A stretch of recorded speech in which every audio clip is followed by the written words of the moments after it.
Today we consider why our dear friends at Davos really need their reset. So let's dive on in.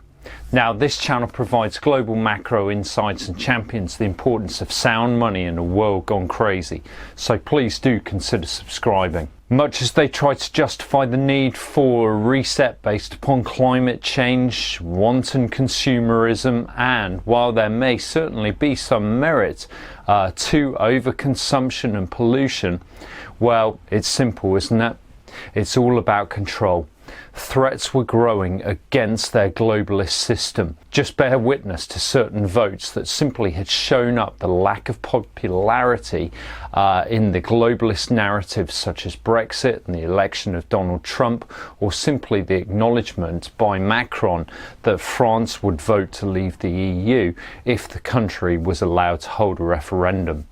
Their damaging policies of globalisation, deindustrialisation, and continual warring have been exposed at the ballot box, while the mainstream media failed to keep people's minds in check and the term fake news became widespread. A real threat to their control structures of people's hearts and minds. But other significant threats have grown enormously, including a growing trend towards entrepreneurship and the independence that this then gives rise to. Curbing the growth of SMEs has always been a key target for those wishing the citizenry to be more dependent upon the government and their largesse. Given 70 to 80% of the working population work for SMEs, these small-scale powerhouses are integral to our economic systems. But in a world of exponential technological gains that have, in the coming decade or the next, to render much of the working world useless, firms that value labour are a real inconvenience to the fourth industrial revolution. But additionally, as the book The Sovereign Individual makes clear, that systems of information and communication technology are more subversive of the modern state than any political threat to its predominance since Columbus sailed.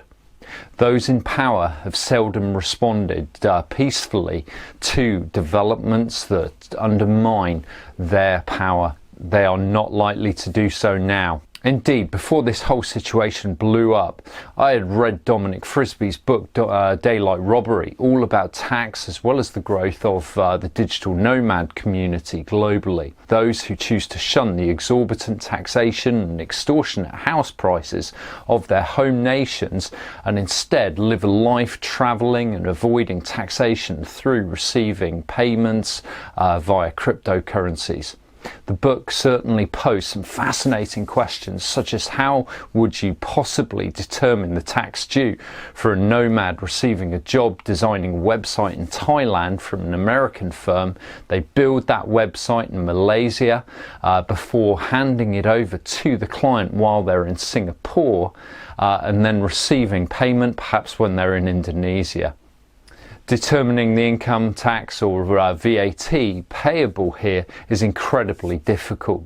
In Frisby's book, a conservative's estimate of 1 billion nomads is given by the year 2035, and this is no surprise given the difficulty of finding good jobs at home, the rising cost of Western home ownership, and the impact of increased taxation.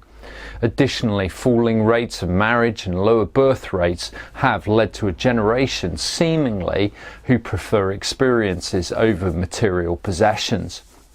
But just comprehend this for a moment. 1 billion people who are difficult to actually pin down. 1 billion nomads who are difficult to tax. An eighth of the world's population. Effectively, this is the eighth of the most prosperous of humanity who no longer choose to show up as an asset on a country's balance sheet. 1 billion people no longer paying the debt and interest payments to central banks. Given that many of these people would originate from the most heavily indebted Western nations, this would truly go a staggeringly long way towards bankrupting these nations and causing great losses for their creditors.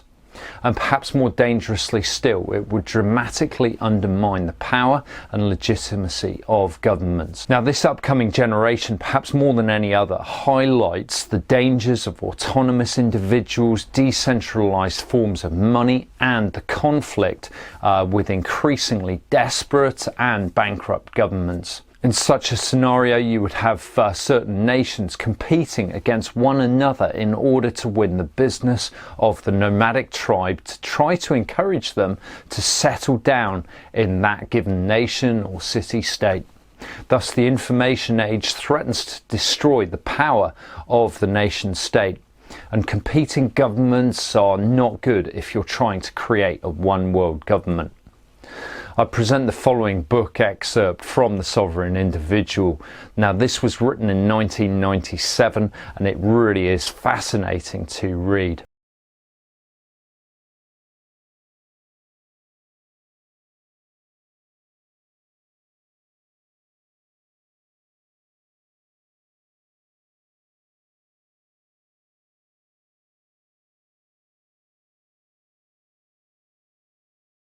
And in light of this long forecast perspective, it's certainly interesting to consider the EU's exemption of private jets from fuel tax, but this certainly does not extend to commercial passenger airlines.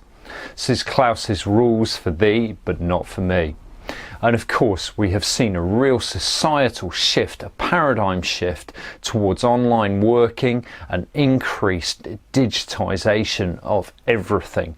And this is just as Thales have outlined in this ad, expressing just how useful a comprehensive digital identity system will be. Digital ID wallet. While there is certain truth to the convenience that this offers, such a system is rife for abuse. We're all aware of how China uses such a social credit system to ensure compliance amongst their populace, and of course the pace at which this is being rolled out will be truly breathtaking. And of course, this is just the start of where this digital identity is going. They wish every element of nature and every life form to be part of a global inventory system, which can be managed by cronyism, be it the state or multinational corporations.